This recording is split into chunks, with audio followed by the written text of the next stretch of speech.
Siempre hemos recurrido a la guerra. En lo personal, creo en la guerra natural y en la guerra artificial. Esto lo defino de dos maneras simples. La guerra natural será aquella que no tiene el fin de dominar a otro, sino únicamente sobrevivir. Mientras que la guerra artificial será aquella que busca dominar a los otros y sus recursos. Todas las especies libran guerras. Por supuesto, tenemos algunas destacadas como las hormigas. Libran una guerra cuanto menos interesante, teniendo una guerra cuyas armas ya están dentro de sí mismas. Se han adaptado para tener un papel específico desde su nacimiento. Por ejemplo, las hormigas tortuga o cabeza de puerta, cuya cabeza es aplanada en forma de escudo que utilizan para bloquear la entrada de su nido, o la hormiga explosiva, que es una obrera de ciertas especies como la Colobopsis excludens. Al sentirse amenazada, se autodestruye al contraer su abdomen con fuerza y libera una sustancia pegajosa y tóxica, todo también para defender a su colonia. Muchas especies de hormigas, por no decir todas, se han encontrado en guerra desde su aparición en el mundo, y la diferencia entre ellas y nosotros es que nosotros le hemos dado una identidad a la guerra. En la mitología romana, Marte es el dios de la guerra, todos sabemos eso. Pero no solo es eso. Marte nació como el dios protector de los campos, la fertilidad y la primavera. Todos conocemos a Ares. Ares representa una guerra furiosa, una guerra con caos y mucha sangre. Pero los romanos reinterpretaron a Ares, haciéndole más semejante a Atenea, un dios de la guerra que es más bien disciplina, estrategia, honor y espíritu colectivo. Uno de los mitos importantes que tiene Marte como figura de relevancia es el nacimiento de Rómulo y Remo. Según el mito, él engendra a los gemelos con Rea Silvia, una sacerdotisa que no debía conocer a ningún hombre, con el miedo de ser descubierta, aunque hay mitos que dicen que si la descubrieron y es amenazada de muerte, abandona a los gemelos en una cesta sobre el Tíber. El río los arrastra, pero no los azota. Entonces una loba los encuentra y los amamanta. Posteriormente es encontrado por un pastor que los adopta. Los fundadores de Roma son hijos de Marte, o en otras palabras, son hijos de la guerra. Tanto ellos como los que le van a seguir en la línea de sucesión se volverán una potencia militar únicamente al seguir las órdenes de su padre, o de su origen, mejor dicho, la guerra. Y hay otra historia sobre Marte que nos cuenta que estaba enamorado de Venus, la diosa del amor. Marte y Venus mantenían una relación pese a que Venus estaba casada con Vulcano, el dios herrero. El dios Sol los encontró y fue a contarle a Vulcano lo que estaba pasando. Este, en su furia, creó una red para atrapar a los amantes y exponer la infidelidad de su esposa frente a los dioses. Desde entonces, siempre habrá una relación del amor y la guerra. Ellos siempre estarán juntos y serán inseparables. Encontraremos pues que en muchas de las historias a lo largo de la humanidad se muestra pasión y violencia. James Hillman retoma esta unión para explicar por qué la guerra nos atrae, porque no es solo muerte, también es deseo, belleza, orden. Es en esencia un espectáculo donde lo terrible convive con lo fascinante. Nosotros seguimos amando el combate, el heroísmo, la destrucción y el sacrificio, y esto no solo lo podemos ver en la vida real, sino que también lo hacemos en la ficción. Y es aquí donde principalmente la vemos. Sé que hay una línea que nos separa entre la realidad y la ficción, pero tenemos ejemplos donde se utiliza la ficción para influir en la realidad. Por ejemplo, tenemos la propaganda donde figuras como el Pato Donald o incluso caricaturas de la Warner Brothers se utilizaron por el ejército estadounidense, todo para que se alisten o apoyen de alguna manera a la guerra. Esto mismo ocurre con los cómics. Muchas películas, más en épocas de entreguerras, envían mucho este mensaje. Inclusive, en la guerra de Vietnam, que si bien no es un evento de ficción, fue la primera guerra televisada, para darles motivaciones a los estadounidenses de que hacían lo correcto. Claro, esa jugada les salió terriblemente mal, pero la intención era esa, la de enaltecer la guerra. Tanto la guerra como la destrucción son cosas que nos atraen mucho. Nos gusta ver edificios derrumbarse, cuando un personaje de ficción mueve un dedo y crea una destrucción a diestra y siniestra. Cuando con cada pisada el personaje cuartea el piso. Esa clase de destrucción y violencia nos es muy atractiva. Para dar un ejemplo más, claro, en videojuegos tenemos un sistema de destrucción de edificios. Por ejemplo, tenemos a Battlefield y a The Finals, que justamente crean esta destrucción de una manera muy estética. Y hablando de estética, en la guerra y la vida real, tenemos uniformes, marchas y orden. Nos gusta el heroísmo, el sacrificio, el poder y por supuesto la destrucción. Pero todo ello mientras sea un mero espectáculo. Hillman hace mención de Sun Tzu, Maquiavelo, Mao Zedong y Clausewitz. De este último hablaré más adelante. Y todos, sin excepción, ven la guerra como únicamente una cuestión de ciencia práctica. Y por supuesto también nosotros la vemos de esa manera, principalmente cuando se tratan de guerras antiguas, cuando se utilizaban escudos, espadas, arcos y flechas. Pero para ellos, no estamos siguiendo el espíritu de Marte, como un ser a quien debemos pedir un favor, pero mantenemos sus enseñanzas, mantenemos su disciplina y su violencia. Hillman menciona a Marte como su espíritu, y justo como acabo de mencionar, hemos eliminado a Marte como Dios, pero seguimos rindiéndole culto en secreto, con nuestras fábricas de armas y nuestros fines militares. De alguna manera, se ha vuelto una guerra mecánica, fría y sin sentimientos. Una guerra que dejó de ser espiritual para volverse únicamente de metal y fuego. Marte y Venus aún están juntos, aún sentimos amor por la guerra. No nos hemos deshecho de ninguno, solo se nos ha cambiado el rostro, se nos ha presentado de otra manera. La Guerra de los Mundos es una novela de ciencia ficción y terror psicológico, escrita por el inglés H.G. Wells. Escrita entre 1895 y 1897, publicada en la revista The Person's Magazine en Reino Unido, publicada en su totalidad en 1898. El pensamiento de H.G. Wells se caracterizaba por una profunda crítica que tenía para las estructuras sociales y morales de su tiempo. Consideraba que la única vía para combatir la pobreza era la educación, no la caridad ni el control estatal. Se mostraba muy escéptico tanto al capitalismo como al comunismo. De alguna manera rechazaba el cristianismo como una forma de sentimiento moral. Mientras muchos pensaban el hombre para el Estado o el hombre para Dios, Wells proponía el hombre para el hombre. La Guerra de los Mundos es una novela muy interesante por lo que propone. No es una simple invasión extraterrestre. Cabe recalcar que también esta es una precursora de la ciencia ficción, pero sin duda alguna, como muchos otros productos, es más de lo que muestra. En este caso, la novela critica principalmente al imperialismo europeo, así como la guerra misma. Pone a la humanidad frente a un espejo sobre su deshumanización de la guerra. Tanto en la novela como en las películas y otros productos han dejado un mensaje muy claro, y podemos analizarlo desde muchos aspectos. Primero quiero destacar cómo es que se presenta la obra, haciendo la comparación con los primeros seres mencionados de este pequeño ensayo. Las hormigas son seres de guerra, como lo presenté antes. Entre ellas son impresionantes, tienen capacidades que nos sorprenden más y más. Las vemos, las estudiamos como todo ser vivo, pero nunca las hemos considerado como un enemigo a conquistar o a combatir. No son una amenaza, pero entonces, ¿por qué menciono esto? Al principio de cada producto de la Guerra de los Mundos nos menciona el siguiente fragmento.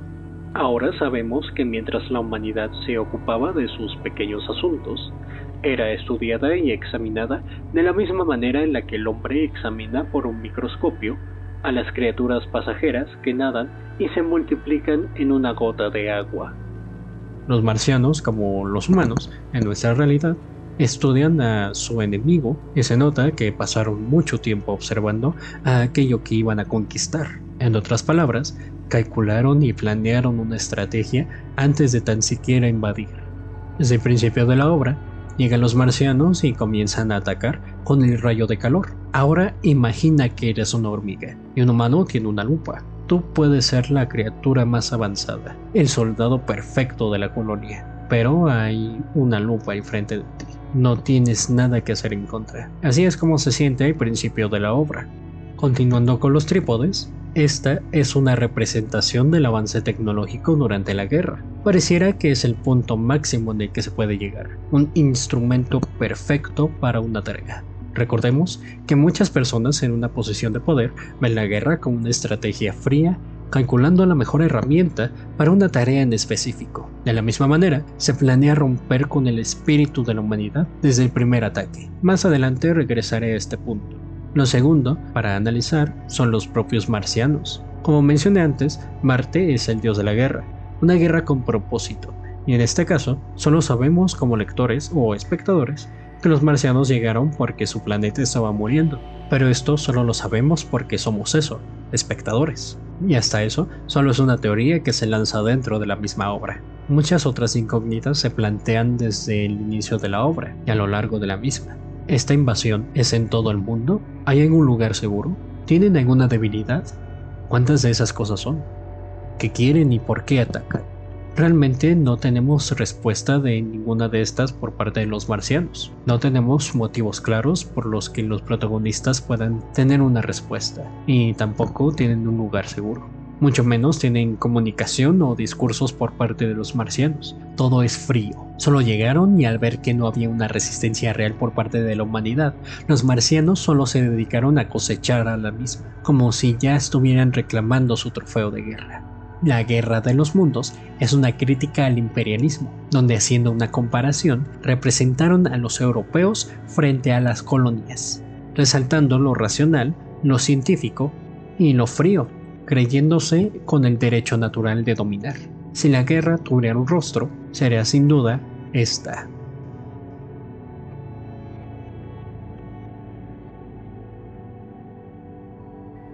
Y esos son los marcianos, aquellos que en su arrogancia solo toman, sin estar al tanto de las consecuencias que ello conlleva. Al mismo tiempo, el producto es un miedo al progreso científico. Como mencioné antes, la tecnología y su uso en la guerra está tan alejado que es deshumanizante. Es algo que avanza sin ninguna ética, donde antes había espadas y escudos y un factor humano, aunque claro, también se justificaba con que un dios los había bendecido, se convierte en máquinas frías que lanzan rayos, o mejor dicho, en robots pilotados desde lejos, o drones como lo quieran llamar. Por ahora dejaré aquí la Guerra de los Mundos, pero volveré más pronto de lo que crees.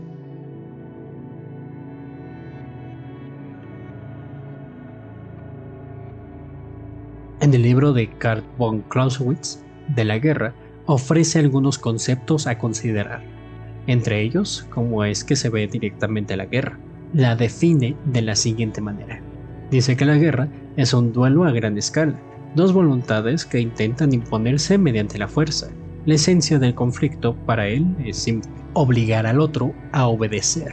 Imagina que son dos luchadores, cada uno empuja al máximo, cada uno intenta romper la voluntad del otro. Si ambos pudieran usar todos sus recursos, todos, la guerra sería absoluta. Un choque sin límites morales, políticos o humanos. Pero siempre hay restricciones. Territorios, civiles, política, miedo y recursos finitos. Toda guerra, en la práctica, es una guerra limitada. Durante la Guerra de los Mundos, los marcianos no parecen estar ejerciendo toda su fuerza militar. Pareciera que solo es con un fragmento y que con lo que atacan es algo especializado para las tareas que realizan durante su invasión, es decir, cosechar. No buscan destruir el mundo, solo dominarla, saquearla. Mientras que los humanos atacan con una enorme potencia, nunca será suficiente. En el libro original no tenían las potentes armas que se utilizaron en las guerras mundiales, obviamente porque todavía no ocurrían, pero en los medios posteriores tampoco utilizan bombas nucleares o ninguna clase de dispositivo superior. Quizá esto se deba a donde se están llevando a cabo la invasión, que es en las grandes ciudades, llenas de habitantes, y parece que ese también es el límite de la humanidad. No se les ve utilizando todo el poder que está a su disposición por los daños colaterales que podrían tener. Sin embargo, aunque atacan con toda su potencia, seguían bajo el dominio de los marcianos. Pero entonces, ¿los marcianos son los maestros de la guerra, pese a que no atacan con toda su fuerza? El mismo Clausewitz menciona que hay dos factores a tener en cuenta cuando se habla de la guerra y el uso de la fuerza excesiva. Primero es la magnitud de los medios con el que cuenta el oponente y la segunda es la fuerza de voluntad. Ahora volvemos al punto que dejé pendiente antes. El simple hecho de que comiencen atacando con el rayo de calor muestra que están midiendo la fuerza del enemigo. Quieren saber qué tanta resistencia puede ejercer la humanidad ante sus máquinas. Al mismo tiempo, todo esto está completamente planeado. Desmoralizan completamente al desintegrar a sus oponentes. No dejan ni un solo rastro, los borran completamente de la existencia. Quizá esté sobreanalizando este punto, pero me parece increíble cómo es que se puede representar a toda esa gente que murió en las guerras y nunca fueron mencionados en la historia. Literalmente fueron borrados como si un rayo de calor les hubiera sido disparado. Hay una pequeña falla en los marcianos, porque ellos no son derrotados por alguien o por un arma más poderosa. Porque ¿qué clase de arma se podría utilizar contra un enemigo que representa la guerra misma llevada al límite? La respuesta a esto es la naturaleza, lo contrario a la guerra artificial. Se trata pues de la guerra natural, lo que siempre se ha hecho desde el comienzo de la historia o incluso desde antes de ella. Una guerra que no busca dominar al otro sino únicamente sobrevivir. Por ello, los marcianos fueron destruidos por los más humildes seres que Dios, en su sabiduría, ha puesto en la Tierra, los microbios. En ese sentido, los microbios vienen siendo los primeros seres vivos que la Tierra vio nacer. Eran tan insignificantes, tan dejados de lado, que la propia naturaleza hizo sobrevivir y sobrepasar la guerra artificial. La Guerra de los Mundos presenta cosas muy interesantes. Pone en duda los avances científicos y su aplicación de la guerra, y es una lástima que no haya sido escuchado antes de las guerras mundiales. Wells escribe esta crítica no para darle un triunfo a la humanidad, la escribe para mostrarle al mundo cómo es que la arrogancia lleva a esta clase de consecuencias. Pone al monstruo que podemos ser antes de dar el siguiente paso, quiere advertirnos sobre nuestro futuro y por más poderosos que nos creamos, siempre hay algo que nos lo va a impedir. No quiere decirnos que hay que ser héroes, porque de eso no va la obra. Va de reflexionar de nuestra propia naturaleza, porque aunque nos creamos civilizados, que superamos a las demás especies, seguimos en guerra, una guerra artificial, una guerra que ha superado la supervivencia y ahora luchamos contra nosotros mismos para ver si aún podemos superarnos, para ver si aún merecemos sobrevivir las siguientes eras.